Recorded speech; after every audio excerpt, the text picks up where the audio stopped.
South Korea F6 marriage visa, असल हकीकत, divorce risks, culture adjustment. बिस्मिल्लाहिर्रहमानिर्रहीम। अस्सलामु अलैकुम।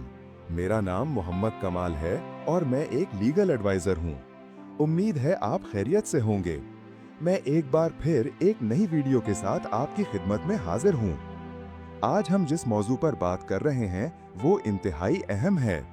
कोरिया में F6 शादी, तलाक और इमिग्रेशन के ताज़ा तरीन अपडेट्स। वीडियो शुरू करने से पहले नए आने वाले दोस्तों को खुशामदीद कहूंगा। अगर आपने अभी तक चैनल को सब्सक्राइब नहीं किया तो लाजमी सब्सक्राइब करें और बेल आइकॉन जरूर दबाएं ताकि हर नई इमिग्रेशन अपडेट आप तक सबसे पहले पहुंचे। आज का मौजू F6 मैरिज वीजा, हकीकत, गलत फहमियां और असल खतरात।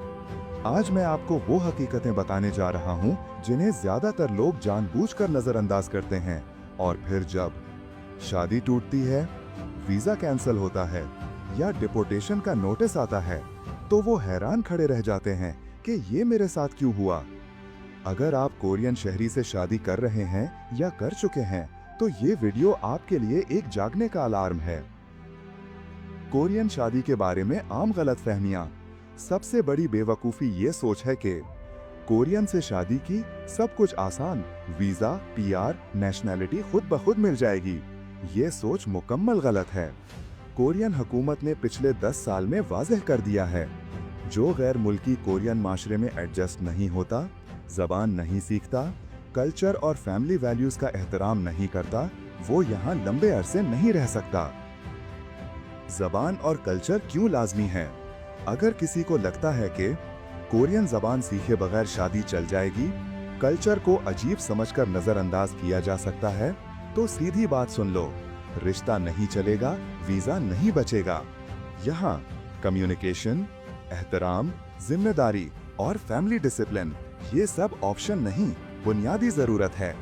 कोरियन बीवी या शौहर हमेशा गैर संजीदगी बर्दाश्त नहीं करेंगे और इमिग्रेशन सब कुछ देख रही होती है। असल case, law firm divorce case, reality check. यहाँ जरा हकीकत का सामना कर लो।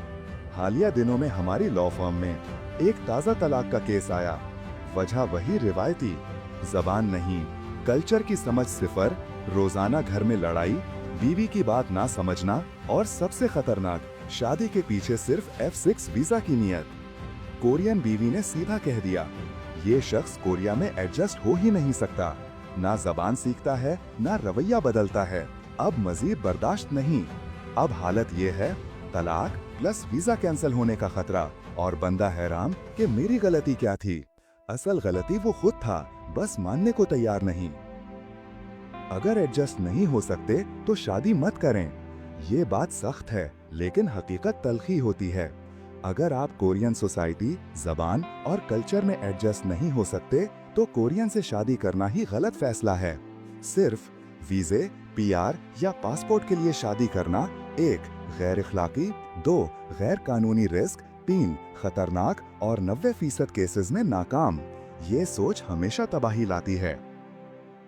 F6 वीजा असल में किन चीजों से बचता है? कोई वकील, कोई एजेंट, कोई सिफारिश F6 वीजा बचाने का शॉर्टकट नहीं है। हकीकत, आप अपनी शादी और अपनी परफॉर्मेंस से वीजा बचाते हैं। इमिग्रेशन सबसे ज्यादा देखती है 1. कोरियन जबान, 2. कल्चर की समझ, 3. घर में अमन, झगड़ों की अदम मौजूदगी, 4. DV या पुलिस रिपोर्ट्स ना हो, 5. शादी असली हो, फेक ना लगे, 6. माली हालत और फैमिली स्टेबिलिटी। अगर ये नहीं है तो वीजा जाने का पूरा चांस है। आज की इमिग्रेशन की पॉलिसी क्या कहती है? इमिग्रेशन आज बहुत सख्त है। उनकी तरजीह सिर्फ एक है, 1. वो गैर मुल्की जो कोरियन माशरे में एडजस्ट कर सके, और 2. फैमिली लाइफ में इस्तेहकाम रखे। इन चीजों पर सीधी कार्रवाई हो रही है। 1. फेक शादी, 2. पैसे कम, 3. जबान नहीं, 4. घरेलू झगड़े, 5. Divorce report, 6. Communication gap. Immigration किसी चीज को नजरअंदाज नहीं करती। कामयाबी किसको मिलती है? जो शख्स 1. जबान सीखता है, 2. कल्चर को समझता है, 3. फैमिली का ख्याल रखता है, 4. माशी तौर पर जिम्मेदार होता है, 5. सोसाइटी में एडजस्ट हो जाता है। उसे ना सिर्फ F6 आसानी से मिलता है, बल्कि आगे चलकर F5 PR और फिर नेशनैलिटी भी मिल सकती है। लेकिन ये सब मेहनत और रवैये से मिलता है, सिर्फ शादी से नहीं। इख्तितामी पैगाम: अगर आपके पास F6 वीजा, शादी इंटरव्यू, डाइवोर्स रिस्क या इमिग्रेशन से मुतालिक कोई भी सवाल हो तो कमेंट में जरूर पूछें। मैं हर अहम टॉपिक में तफसील से वीडियो बनाऊंगा। ऑफिशियल लीगल सर्विसेज: प्रोसेस के लिए आप हमारी लॉ फर्म की खिदमत से फायदा उठा सकते हैं। अगर आप कोरिया में मुकीम हैं और इमिग्रेशन, वीजा, पुलिस केस या कोर्ट केस की वजह से मुश्किल में हैं, तो हमसे राब्ता करें। हम ना सिर्फ आपको प्रोफेशनल मशवरा देंगे, बल्कि मुकम्मल कानूनी प्रोसेस भी मुकम्मल करेंगे। हमारी लॉ फर्म कोरिया इमिग्रेशन की रजिस्टर्ड फर्म है। अगली वीडियो के साथ फिर हाजिर होऊंगा। अपना ख्याल रखिए, खुश रहिए। अल्लाह हाफिज।